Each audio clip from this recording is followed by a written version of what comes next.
Hello everybody, how are you doing? Thank you very much for joining me. I've got a range of topics to talk about today. But first of all, before I go on to any of them, today is October the 9th. So it is John Lennon's birthday today. John would have been 82, so we're remembering John on his birthday, but also happy birthday to Sean, weirdly born on the same day as John.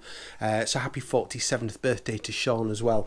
I'm going to be celebrating tonight by listening to the Give Me Some Truth compilation that came out a couple of years ago. There is a Twitter listening party tonight. Now, apart from the people who are very on the ball watching this video as soon as it comes out, chances are it's probably already happened by the time you watch this. If you've not done the Twitter listening parties before, great fun. Everybody in their own home presses play at the same time on their copy of the album, and people involved in the making of it, they talk about it, their memories of making it, the sort of maybe memories from the studio, what they think the song was about. They're saying that special guest tonight on this listening party will be Yoko Ono, so that'll be very interesting. They do a replay facility for people who can't do it live at timstwitterlisteningparty.com. You can sort of do it at your own leisure, and then they'll feed you the messages in real time as they come through. So just wanted to get that out of the way first for John Lennon's birthday. So I'm looking forward to doing this video. This is going to be a little bit different for me because usually I'm very focused on one topic. I've got a few things I want to talk about in here. And also I'm very deliberately in this video, I'm not doing any fancy editing or anything like that. I've done loads of videos lately that I've really enjoyed doing, but that have just been so ridiculously time consuming. I estimated that for the two Ringo album ranking reviews, in terms of reviewing the albums, making my notes, doing the videos, doing the editing, I think I clocked up 40 hours of time doing that. Massive undertaking. This video, I've hit play, I'll hit stop at the end, done. If I make a mistake, it's going to be left in. I'm just going to do this one take all the way through. So without any further ado, I will carry on to my next topic, which is, I was very delighted a couple of days ago to get a message again from Strawberry Field in Liverpool. So the new version of the building, that building where John Lennon played when he was a child in Liverpool, the Salvation Army home, which is, the building's been knocked down but it's been rebuilt. It's a really great visitor centre and a really good attraction. It's sort of one of the really good attractions you can do in Liverpool if you're visiting there. Anyway, to cut a long story short, they got in touch with me a few days ago. They were really pleased with how many books they sold. I think off the back of some videos I did a while ago when I bought Julia Baird's Imagine This book about her life growing up with John Lennon as her half-brother. So they said, we'd like to send you another thing or two if you're interested. So, well, yeah, brilliant, thank you very much. And they gave me a list of, there's all sorts of things that they've got as sort of memorabilia for sale.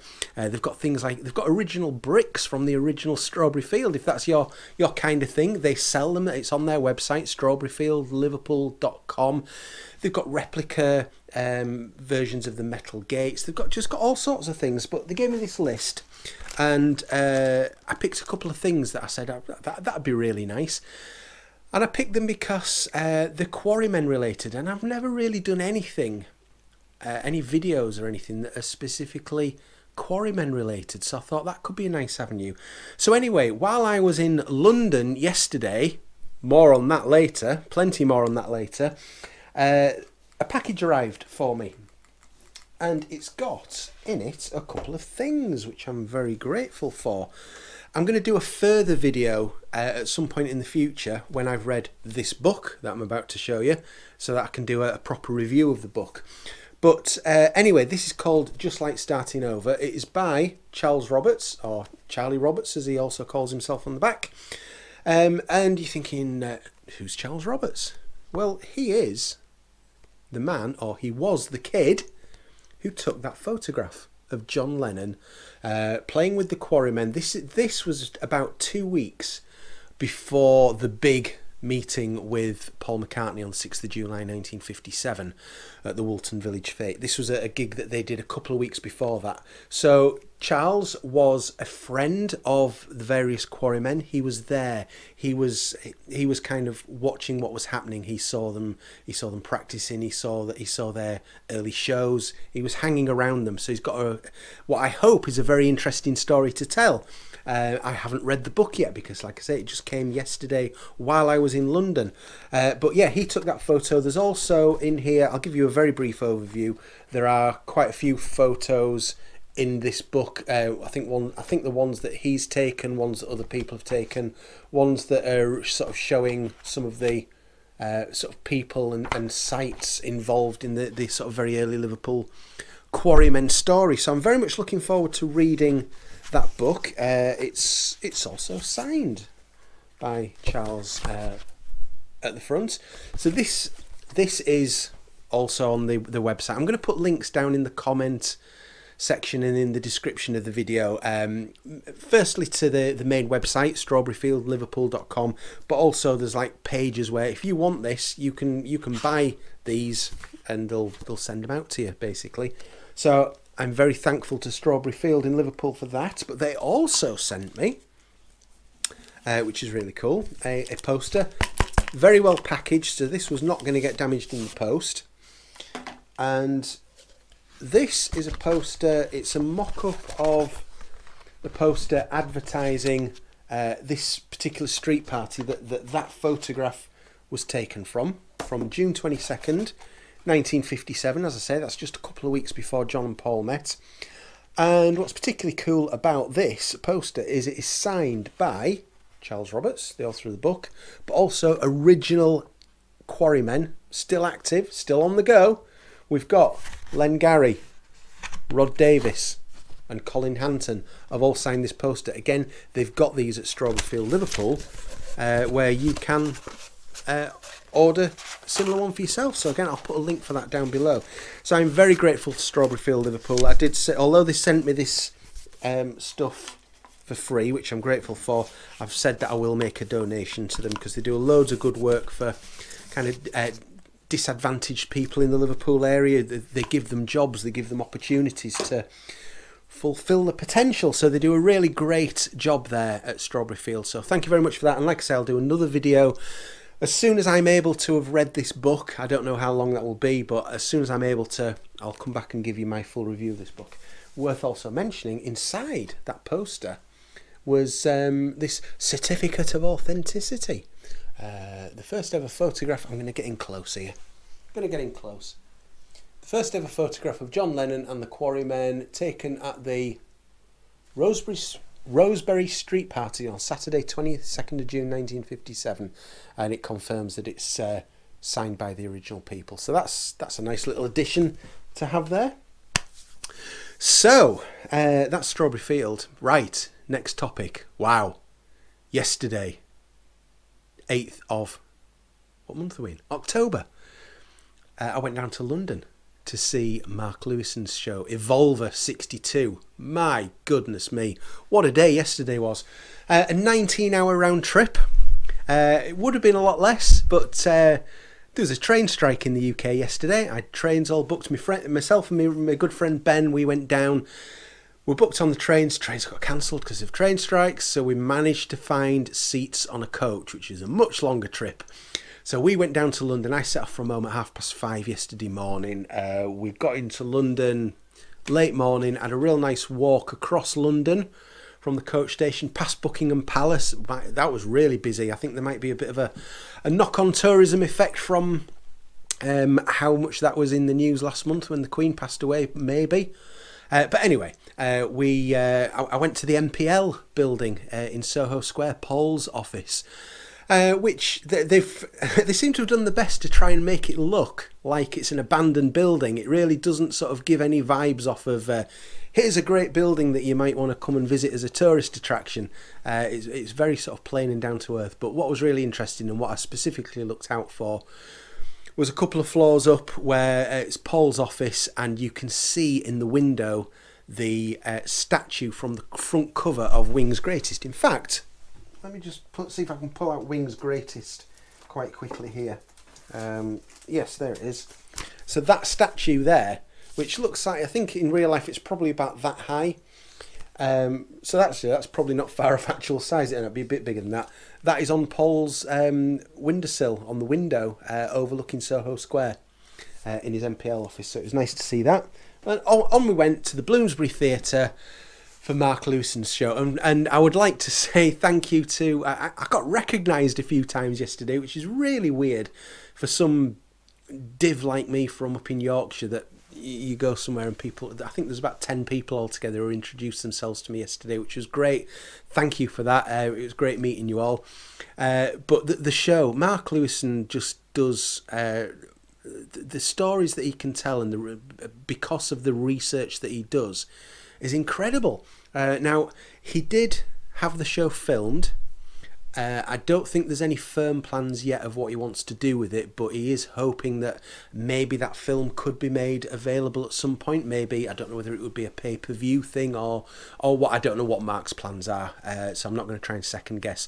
But it has been filmed, and he does hope that he can find some way to get it to a wider audience. So if that happens, if you get a chance, I would really recommend that, because it's superb. I'm not going to spoil the show for you, because that's not my place to do that. I don't think it would be fair for me to do that, especially because Mark wants to have the option to have it released wider later. There is one story from the show that I feel I am safe in telling, though, and that's because Mark has already gone public with it on his YouTube channel. So if you want to see the full Mark Lewisohn telling this, he did it as an advert for the show, then after this video, not just yet, you can check out Mark Lewisohn's YouTube channel, and he's telling this particular story. So I don't think I'm spoiling anything here because he's made it publicly available. But anyway, the show is all about 1962. It's 62 stories about 1962.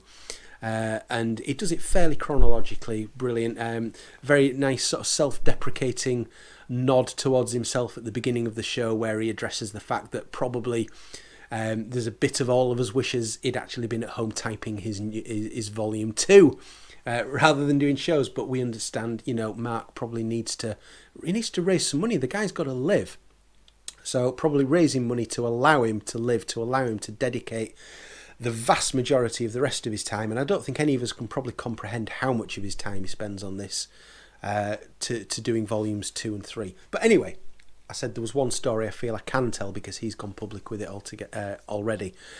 And he tells the story of how in late 1962 Paul McCartney had a couple of days off from gigs and touring, and he went down to London with his girlfriend at the time, called Celia Mortimer.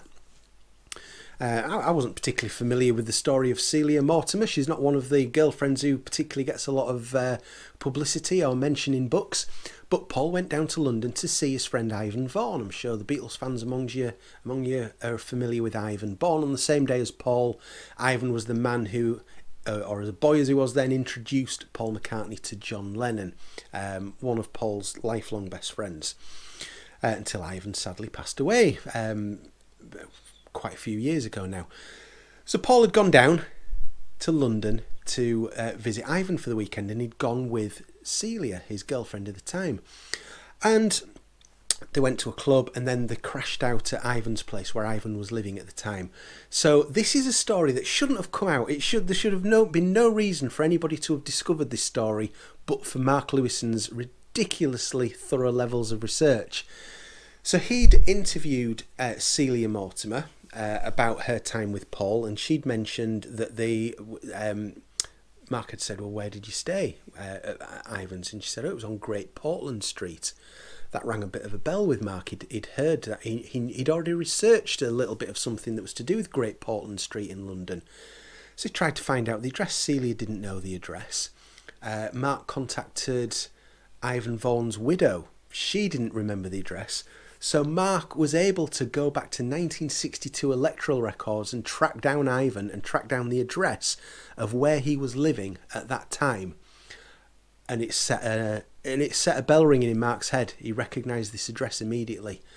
So this address that purely by chance Paul McCartney happened to stay in late 1962 was the same building that earlier on, years before, the Asher family had lived in. Jane Asher grew up in that same building with her mother and father and her brother Peter.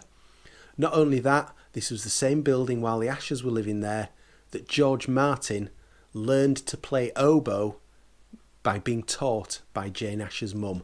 That all happened in the one same building on Great Portland Street in Liverpool.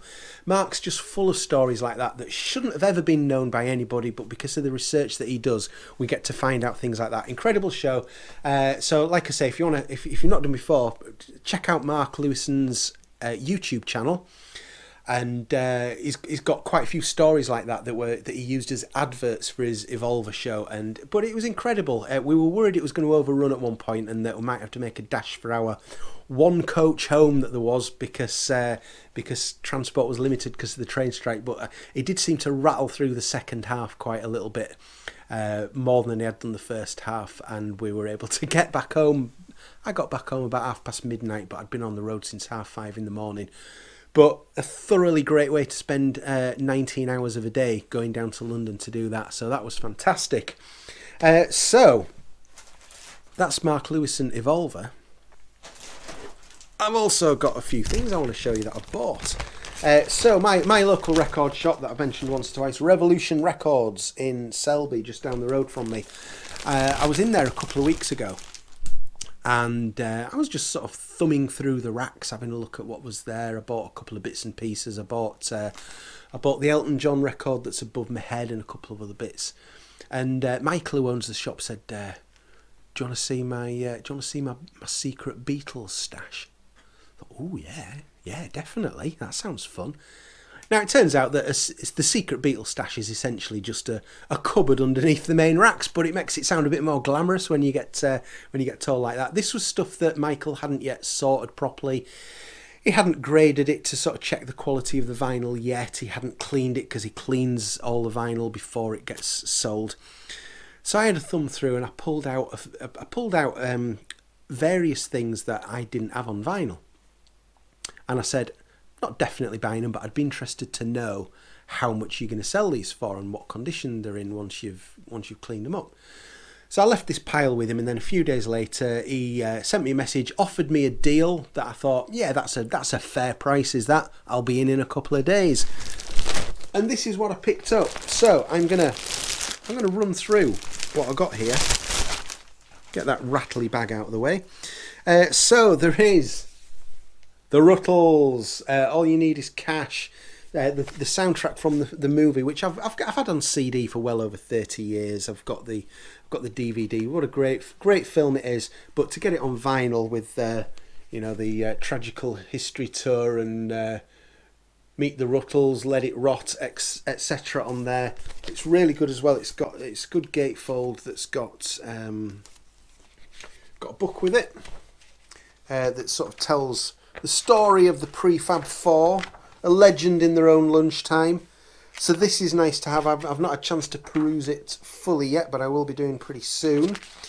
It's just such a shame that the album, the vinyl version, doesn't have Get Up and Go on it, which is reportedly the one Beatles song where they went a bit too close to the edge, and Paul McCartney sort of questioned whether that was a little bit too close to the bone on that one. But unfortunately it's not on the vinyl. That's probably why it wasn't on the vinyl, but later on it was able to be issued on the CD, which was great.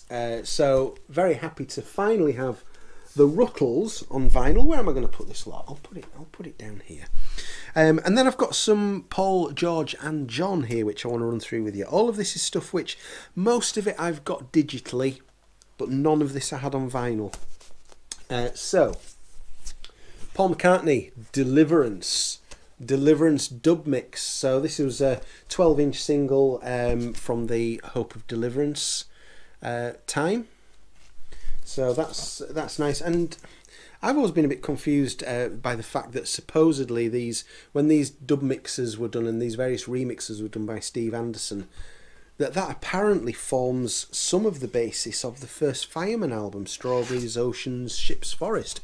I've never been able to hear that. I mean, I've heard these mixes, and they're not great, they're not fantastic at all, they can be a bit hard work, really. But as can that first Fireman album. But I've never been able to quite join the dots in where the similarities are. If any of you know, please let me know, because I can never quite figure it out.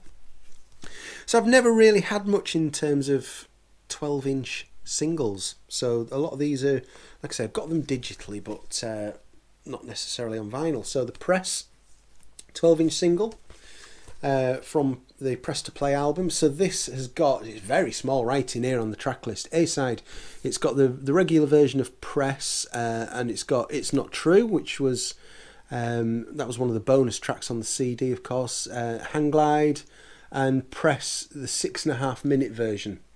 That's the Burt Bevins mix. So I do like that. I do like that Paul drawing as well, where he's kind of drawn out what the soundstage should be of the song. That's kind of pretty good insight into Paul's thinking there about how he wants to present these songs. We've then got, I'm guessing Michael probably got these all from the same person. Either somebody's had a clear out, or it could be somebody who's passed away and it's a clearance, house clearance that is done. I don't know. I honestly don't know. So Ebony and Ivory, 12-inch single. You either love it or you hate it. You know you do. The A-side is the version from the album, Tug of War.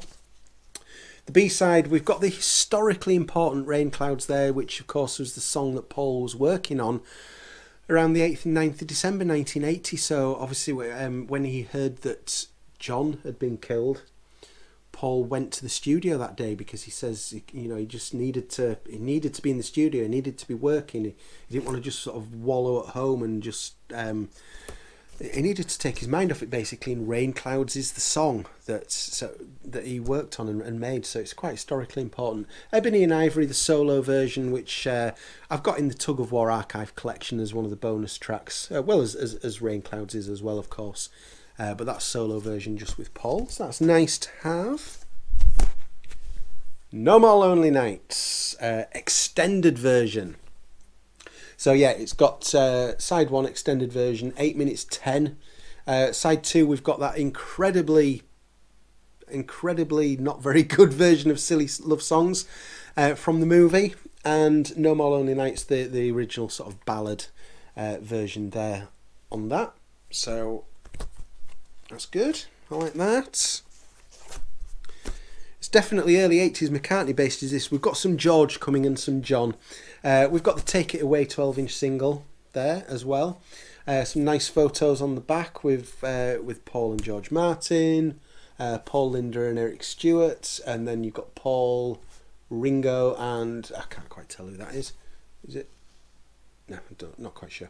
Anyway, is it Steve Gadd? I don't know. I could be completely wrong there. I'm sure you will tell me in the comments. You'll make up for my lack of knowledge there. We've got I'll Give You a Ring and Dress Me Up as a Robber as extra tunes on that one. Good Night Tonight, Wings. So from the final Wings lineup. So this is the long version of Good Night Tonight, which you might have seen videos that I've done recently where there's just been a CD released. Now that's what I call 12-inch 70s, and it's the first ever CD release of this long version of Good Night Tonight, and it's got the great Daytime Nighttime Suffering on the B-side. One of Paul's best B-sides, and one of those many occasions where you think, why didn't Paul put that on the album? We'll never know. So that's good. So that's the Paul McCartney ones. We've then got the George Harrison. So When We Was Fab 12-inch single, I've got the CD single of this already, and which has actually got all of these tracks on. It's got When We Was Fab unextended version, which surely just means the normal version. Zigzag from the Shanghai Surprise movie soundtrack. And then side 2, a remix of That's the Way It Goes, and When We Was Fab reverse ending. So nice cover there, I like that. More George, Got My Mind Set on You extended version. So I was looking through my iTunes library, just sort of checking what I had of these, and actually I haven't got the extended version of Got My Mind Set on You already, so that's new to me. So I will do a needle drop of this sometime. I'll get that recorded digitally. It's got the regular single version of Got My Mind Set on You, and another song that I don't have, so I don't think I've ever heard, Lay His Head by George. So I'm interested. I've not had a chance to hear it yet. Do you know Lay His Head? let me know what you think of it if you do. I'm looking forward to hearing a new to me George song. So I'm happy with that one. And another George 12-inch single, This Is Love. So again, we are from the Cloud9 era.